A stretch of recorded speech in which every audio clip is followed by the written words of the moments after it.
नमस्कार, एबिसी चेकमा स्वागत छ। म मेनुका श्रेष्ठ। नेकपा एमालेको 10औं महाधिवेशन बडो कष्टका साथ सम्पन्न भएको छ। निर्विकल्प अध्यक्ष र सर्वसहमतिबाट पदाधिकारी छान्ने विषय अन्तिम समयमा आएर विवादित बनेपछि अन्ततः निर्वाचनबाटै महाधिवेशन सम्पन्न भयो, जसमा भारी मतका साथ केपी शर्मा ओली पार्टी अध्यक्षमा दोहोरिएका छन् भने ओलीका प्रत्याशी भीम रावल ठूलो मतान्तरले पराजित भएका छन्। झण्डै 8 गुणा बढी मतान्तरले जितेर पनि ओलीले यति बेला हार महसुस गरिरहेका छन् भने हारेरै पनि रावल विशाल जितको अनुभूति गरिरहेका छन्। पार्टीको नेतृत्वमा केपी ओली पुगे पनि एमालेमा विचार, लोकतान्त्रिक र विधि भीम रावलको स्थापना भएको छ। आजको एबिसी चेकमा हामी नेकपा एमालेको महाधिवेशन समीक्षा, अबको नेतृत्व कस्तो र यो महाधिवेशनले एमालेलाई कहाँ पुर्याउला, यिनै विषयमा चर्चा गर्नेछौँ। सुरुवातमा चर्चा गरौँ मतगणना सकिएपछि विजयी र पराजित एकै ठाउँ एउटै मञ्चमा उभिएका थिए, जुन दृश्य निकै रोचक देखिन्थ्यो। एमालेको नयाँ नेतृत्व घोषणा तथा शपथ ग्रहण कार्यक्रममा देखिएको यो दृश्यमा एक अर्काका कट्टर आलोचक केपी शर्मा ओली र भीम रावल सँगै बसेका थिए। उनीहरू सँगै मात्र बसेका थिएनन्, भर्खरै चुनाव लडेर एक अर्का विरुद्ध खरो उत्रिएका उनीहरू हितैषी मित्र जसरी कानेखुसी पनि गर्दै थिए, जुन दृश्य हेर्न लायक देखिन्थ्यो।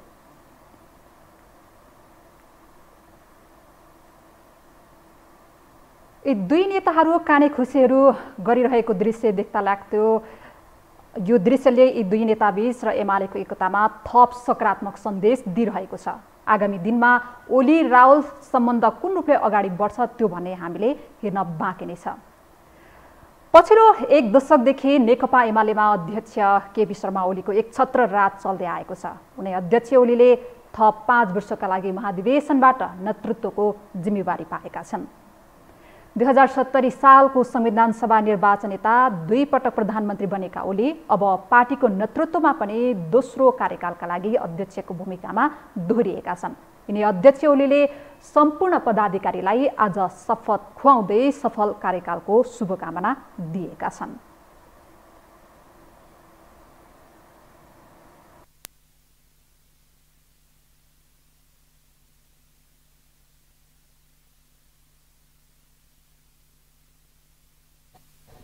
नवनिर्वाचित केन्द्रीय कमिटीका पदाधिकारी साथीहरू, केन्द्रीय कमिटीका नवनिर्वाचित सदस्य कमरेडहरू,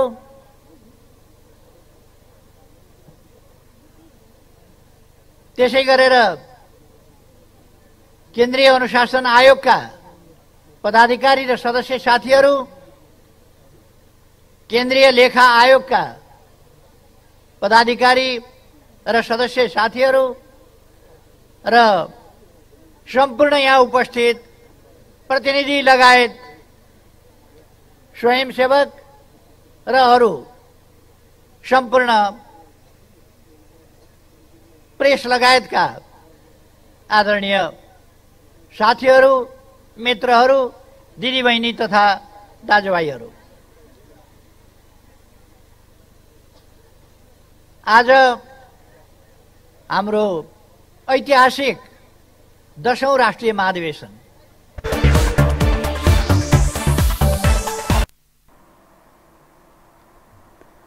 अध्यक्षपछिको वरिष्ठ उपाध्यक्षमा ईश्वर पोखरेल निर्विरोध नेकपा एमालेमा निर्वाचित भएका छन्। अर्का दावेदार सुभाष चन्द्र नेङबाङलाई ओलीले उपाध्यक्षमा समेत बनाएर पोखरेललाई वरिष्ठमा उकालेका छन्। एमालेमा अध्यक्षपछिको महत्त्वपूर्ण पद महासचिवलाई मानिन्छ। महासचिवमा ओलीले आफ्ना विश्वासपात्र शङ्कर पोखरेललाई चयन गरिरहेका छन्, जबकि 9 महाधिवेशनमा घनश्याम भुसाल भारी मतले विजय हुँदा पोखरेल उपमहासचिवमा हार बेहोरेका थिए। अहिले हरुवालाई बढुवा गरेको एक थरी विश्लेषण भइरहेका छन् भने ओलीले आफ्नो उत्तराधिकारीका रूपमा अघि सारेको अनुमान समेत गरिएको छ। उपाध्यक्षमा भने अष्टलक्ष्मी साक्यले सर्वाधिक मत ल्याउन सफल भएकी छिन्। उनले 1080 मत प्राप्त गरिन्। सुरेन्द्र पाण्डेले 1929 मत ल्याएर उपाध्यक्ष जिते। सुभाष नेमाङले 1869 मत ल्याउँदा विष्णु पौडेलले 1859 ल्याए, उपाध्यक्षमा निर्वाचित भए। युवराज गेवालीले 1846 र रामबहादुर थापाले 7 जना उपाध्यक्ष मध्ये सबैभन्दा कम 1771 मत ल्याएर निर्वाचित भए। उपाध्यक्षमा एक मात्र व्यक्ति पराजित भए, ती हुन् ओली विरुद्ध उभिएका घनश्याम भुसाल। भुसाल 1/3 अर्थात् 726 मत ल्याए। उनले सचिवमा समेत उस्तै परिणाम आएको छ। असन्तुष्ट 10 मध्येका गोकर्ण विष्टले सर्वाधिक मत ल्याएर विजयी भएका छन्।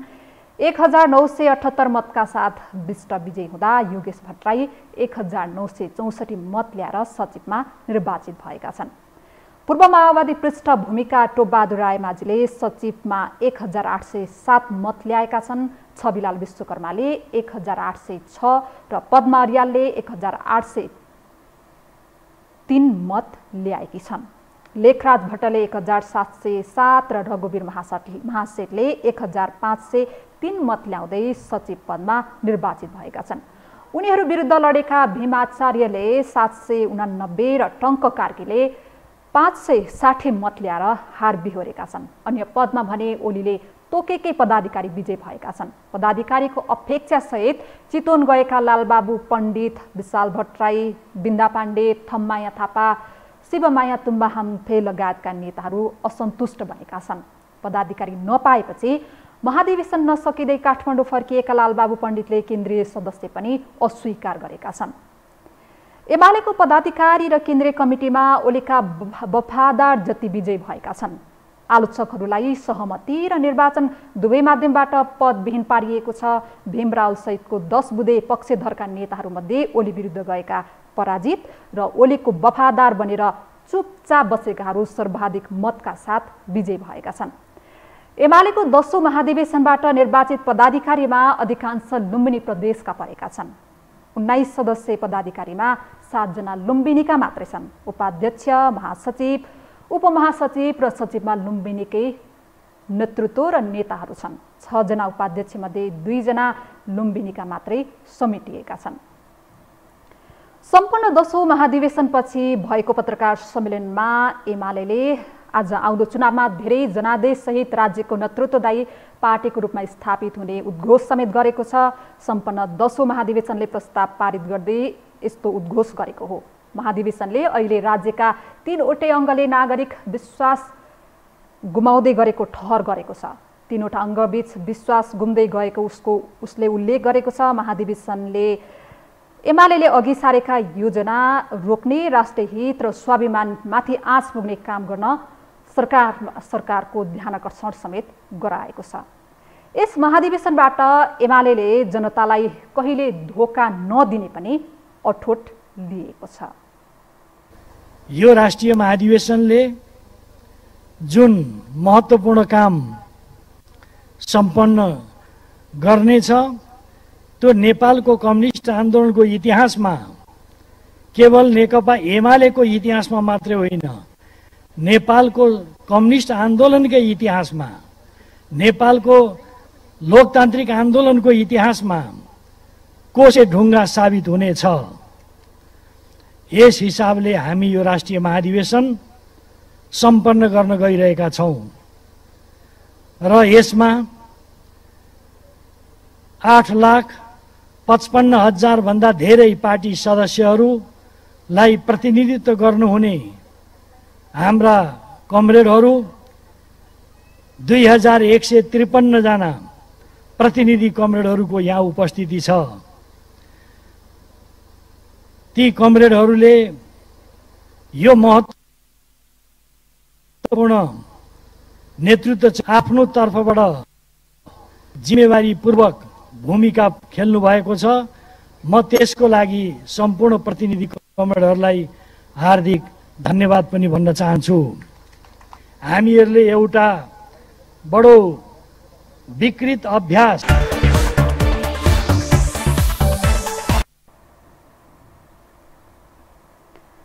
जे जस्तो भए पनि पार्टीको 10औं महाधिवेशनलाई भव्य र सभ्य बनाउने संकल्पसहित 5 दिन अघि चितवन पुगेको नेकपा एमालेलाई महाधिवेशन सफल बनाउन भने ठूलो सकस पर्यो। पदाधिकारीमा विभिन्न पदका आकाङ्क्षी बढेपछि महाधिवेशन 2 दिन लम्बियो। ओलीको एकलौटी निर्णयमा भनौँ अर्थात् पार्टीको सहमतिमै पदाधिकारी चुन्ने कुरामा सहमति जुट्न नसकेपछि अन्ततः महाधिवेशन चुनावबाटै सम्पन्न भयो। आफू निर्विकल्प अध्यक्ष बन्ने आफ्नो सपनामा भीम रावल बाधक बनेपछि ओलीको निर्विकल्प अध्यक्ष बन्ने सपना पनि टुट्यो। सहमतिमै पदाधिकारी चुन्ने एमालेको त्यो सपना पनि सपना नै भयो। बन्द सत्रमा आएर विभिन्न पदाधिकारीमा आकाङ्क्षीहरूको लुच्छाचुरी भएपछि अन्ततः महाधिवेशनलाई निर्वाचनमै लग्नुको कुनै विकल्प नै रहेन। चितवनको नारायणी किनारमा महाधिवेशनको उद्घाटन हुँदासम्म ओली आफूलाई सर्वस्वीकार्य र निर्विकल्प मानिरहेका थिए। तर परिणामतः ओली राजनैतिक विजयमा अघि बढे पनि नैतिक हारका रूपमा हार भएको विश्लेषण भइरहेको छ। ओली र रावलको यो लडाईँलाई नेपाल कम्युनिस्ट पार्टीका अध्यक्षले कसरी लिएका छन् त?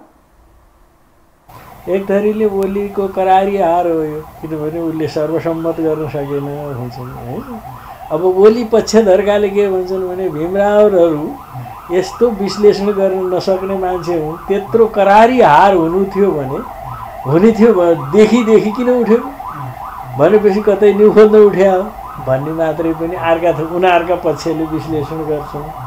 अब यो चाहिँ ओलीले जित्ने कुरा र भीमबहादुरले हार्ने कुरा सुनिश्चित थियो, किनभने आजको सुनिश्चितता त होइन। अस्तिको हलले पनि त्यो टुङ्गो गरिदिइसकेका थियो कि सर्वसम्मतिले भीमरावल र घनश्याम भुषालभन्दा बाहेक 2जनाभन्दा 3जना मान्छे बोलेनन् कि ओलीलाई चाहिँ प्यानल ल्याऊ भन्ने कुरामा विरोध गरेनन्। त्यस कारण त्यो अस्ति नै टुङ्गिसकेको थियो यो विषय त। त्यस कारण यो पूर्व निर्धारित निर्णय हो। अब यसले मेरो विचारमा चाहिँ न ओलीको हार हो न कसैको।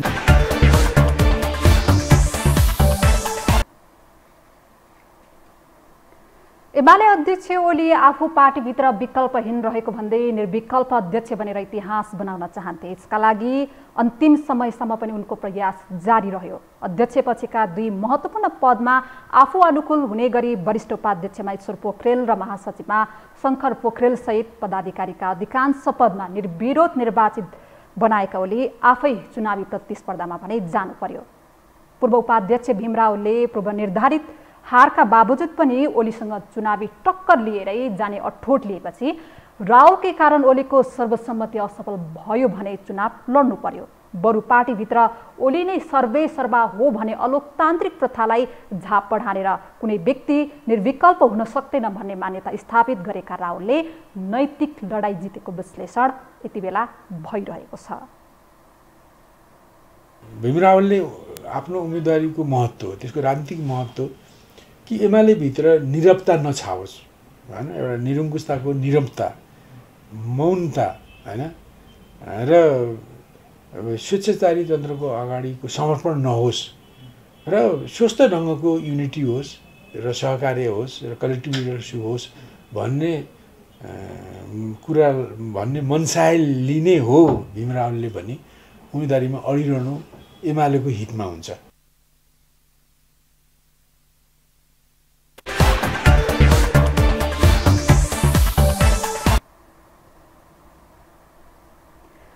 त्यसो त कुनै समय एमालेमा एउटै सरगर्मी बनेर हिँडेका, जेल जीवन समेत सँगै बिताएका यी 2 नेता केपी शर्मा ओली र भीम रावल अहिले एउटै पार्टीमा सत्ता पक्ष र प्रतिपक्ष जस्तो बनेर हिँड्ने गरेका छन्।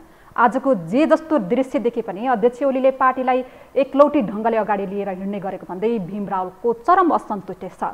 माधव नेपाल एमालेमै रहँदा उनीसँगै मिलेर ओलीका गतिविधि विरुद्ध उभिँदै आएका रावल अहिले माधव नेपालले एमाले छोडिसकेपछि पनि पार्टीका हरेक गतिविधि भनौँ ओलीका अलोकतान्त्रिक कदम विरुद्ध आक्रामक बन्दै आएका छन्। उनले अध्यक्षमा उम्मेदवारी दिँदा पनि पार्टीको विधि पद्धति प्रणाली स्थापितका लागि लडेको बताएका थिए। अहिलेको राष्ट्रिय राजनीतिमा जुन प्रकारको विकृति विसङ्गति देखा परेको छ त्यसलाई चिर्नका लागि र यी सबै विषयलाई राष्ट्रिय दृष्टिकोण राखेर अगाडि बढ्ने नेतृत्वको आवश्यकताका लागि आफू लडेको उनले बताउँदै आएका छन्।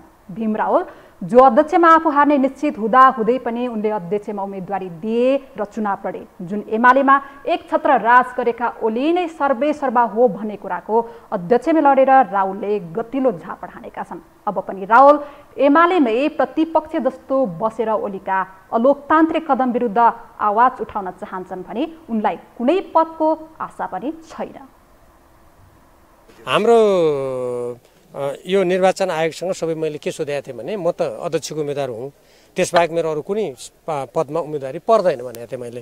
अनि त्यसमा मैले के जानकारी प्राप्त गरेको थिएँ भने तपाईँले अध्यक्ष र अर्को सदस्य दुइटै भन्नुभयो भने त्यो दुइटै हुन्छ, होइन भने जेमा हुन्छ त्यसमा मात्रै भनेको थिएँ। मैले अध्यक्ष पदमा मात्रै भरेको थिएँ।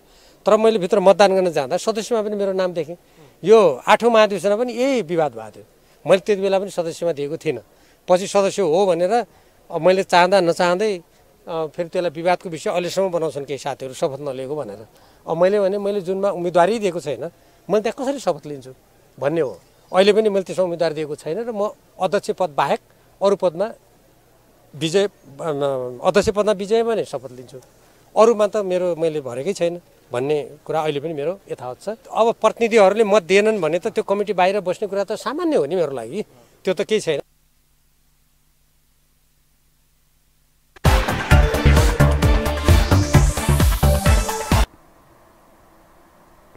हुन त सबैभन्दा ठुलो रटान ओलीले माधव नेपाल विभाजित बनिसकेपछि एमालेमा गुट अन्त्य भएको घोषणा गरेका थिए। तर चुनावमा आफै भीम रावल सहितका नेताहरू विरुद्ध मोर्चा कसेर अघि बढे विपक्षीलाई भोट नहाल्न भन्दै पर्चा बाँड्ने जस्तो आचार संहिता विरोधी गतिविधि चलाए।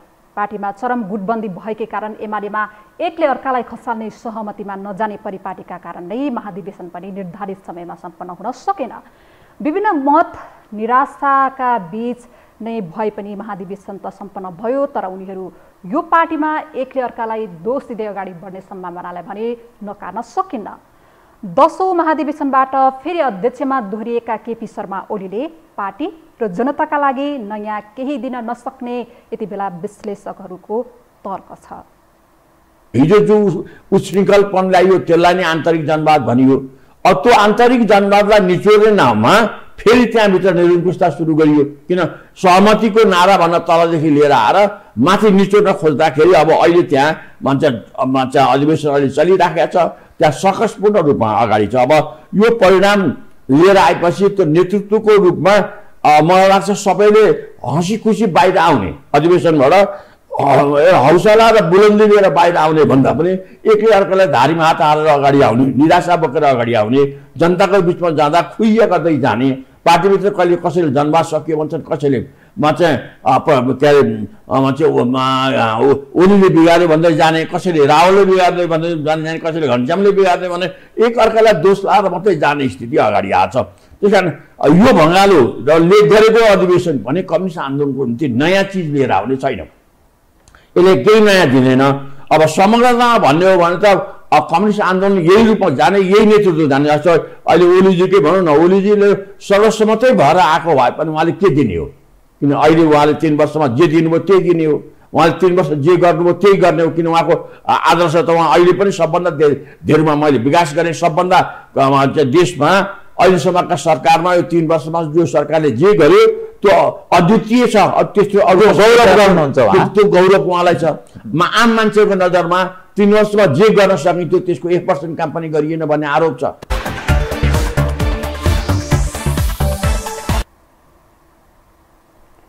हामीसँग यसै विषयमा थप कुराकानी गर्न यति बेला विश्लेषक प्राध्यापक डाक्टर राजकुमार पोखरेल यति बेला प्रत्यक्ष टेलिफोन सम्पर्कमा जोडिनु भएको छ। डाक्टर साहब, यहाँलाई स्वागत छ एबिसी चेकमा। हजुर, मेरो धन्यवाद। जस्तो एमालेको सम्पन्न 10औं महाधिवेशनलाई यहाँले कसरी लिनु भएको छ? यसले एकताको सन्देश दियो कि गुटको विकास गर्यो? तपाईले यसलाई कसरी लिनु भएको छ?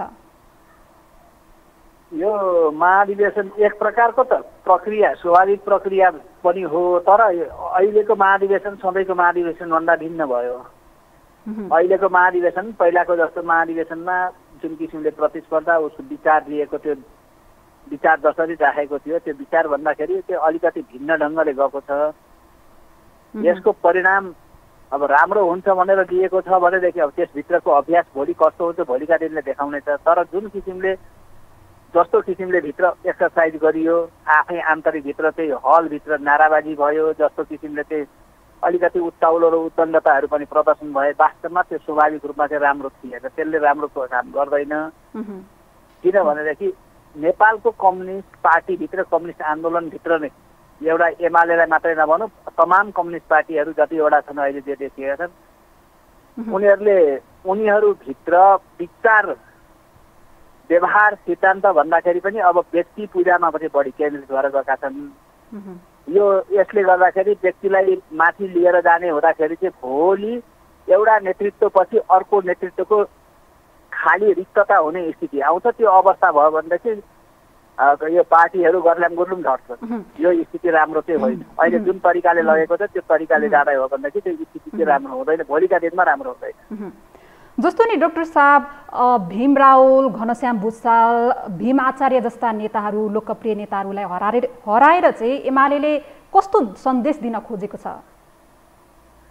अब त्यहाँ चाहिँ प्रतिस्पर्धीहरू अर्थात् अलिकति बोल्ने, अलिकति तर्क राख्ने, अलिकति विचार दिने मान्छेहरू अब यहाँ छैन, अब काम छैन।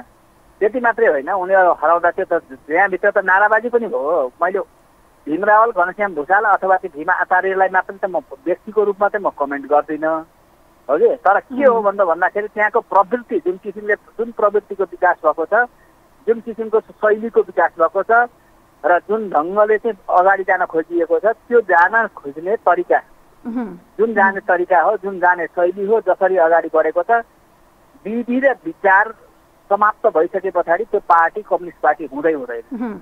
जस्तो डाक्टर साहब, अब ओली र रावलको सम्बन्ध चाहिँ के होला? अब होइन, स्वाभाविक राम्रो पनि हुनसक्छ, बिग्रिन पनि सक्छ। अब यो चाहिँ किनभने अरूमा पनि भर पर्छ, उहाँहरूमा मात्रै भर पर्ने होइन, अरू फ्याक्टर्सहरूमा अलिक काम गरेको हुन्छ, कुन फ्याक्टर्सले कसरी काम गरिराखेको छ। यहाँ त यो शीर्ष नेतृत्वहरू, कुनै पनि पार्टीको शीर्ष नेतृत्वहरू आफ्नो आन्तरिक बलले मात्रै चलेका छैनन्, बाह्य जगतसँग पनि उनीहरूको सम्बन्ध र उनीहरूको त्यो दबाबभित्र पनि छन्। त्यसले गर्दाखेरि भोलि कसले कहाँनिर कसरी खेलाउँछ भन्ने कुरामा भर पर्ने हो। एउटा कुरो चाहिँ अब राम्रो यस अर्थमा हुनसक्छ, उनीहरूको शक्ति केन्द्र एकै ठाउँमा भयो भने राम्रो पनि हुनसक्छ, फरक भइदियो भनेदेखि नराम्रो पनि हुन्छ। जस्तो नि डाक्टर साहब, लुम्बिनीबाट मात्रै 6 जना पदाधिकारीहरू चुनिएका छन्, कर्णालीबाट 0। यसले के सन्देश दिन खोजेको छ? अब यो चाहिँ क्षेत्र, आफ्नो क्षेत्र हेरेर कसलाई कहाँ सुविधा हुन्छ, कता अनुकूल पर्छ, कुनै किसिमले चाहिँ न त्यो भूगोल छ न चाहिँ अब त्यो ऊ छ, त्यसै त होइन। अब सन्देश दिन खोजेको चाहिँ आफ्नो अनुकूलतामा आफूलाई सहज हुने तरिकाले जहाँबाट जति आउन सक्छन् त्यति नै ल्याउन खोजिया होला। समानुपातिक ढङ्गले अब एक किसिमले चाहिँ त्यो देखिँदैन। भौगोलिक समावेशिता चाहिँ सबै देखिँदैन। हस्, समग्र कुराकानीका लागि धन्यवाद। उहाँ हुनुहुन्थ्यो राजनैतिक विश्लेषक प्राध्यापक डाक्टर राजकुमार पोखरेल। हामीले उहाँसँग नेकपा एमालेको 10औं महाधिवेशनको विषयमा, उहाँले महाधिवेशनलाई कसरी लिनुभएको छ यिनी विषयमा थप कुराकानी गर्यौं। एमालेको 10औं महाधिवेशनमा ओलीलाई पार्टीभित्रको 3 मनोविज्ञान बीच शक्ति सन्तुलन मिलाएर जानु नै पर्ने बाध्यता थियो। आफैले नेतृत्व गरेको संस्थापन पक्ष पूर्व माओवादी धार र पार्टीभित्रकै असन्तुष्ट समूह जसको नेतृत्व भीम रावलले गरेका थिए। तर अब 10 भाइ एक रहन सकेनन्। 10औं महाधिवेशनमा ओलीप्रति वफादार देखिएका र पछिल्लो समय कुनै विरोध वा आलोचना नगरेका अष्टलक्ष्मी साक्य, युवराज गेवाली, सुरेन्द्र पाण्डे, योगेश भट्टराई र गोकर्ण विष्ट पदाधिकारीमा भारी मतका साथ विजयी भएका छन्। तर यसअघिदेखि निरन्तर आलोचना र ओलीका गतिविधिमा निगरानी गरिरहेका भीम रावल र घनश्याम भुसाल नराम्रो गरी मत परिणामका साथ पछाडिएका छन्। यसमा उनीहरूको हार मात्रै देखिएको छैन। अब पूर्व असन्तुष्ट पक्ष, जसलाई हामी 10 बुँदे सहमतिको पक्षधर समूह पनि भनेर चिन्छौँ, यो पक्ष एक रहन सकेन, छिन्न भिन्न बनेको छ। समग्रमा हेर्दा पदाधिकारीदेखि केन्द्रीय कमिटीसम्म ओलीप्रति वफादार बनेकाहरू निर्वाचित बनेका छन्, तर ओलीको आलोचना र विरोध गर्नेहरू पदविहीन बनेका छन्। हवस् त, आजका लागि एबिसी चेक यति नै। हामी सबैलाई बिदा दिनुहोस्। नमस्कार।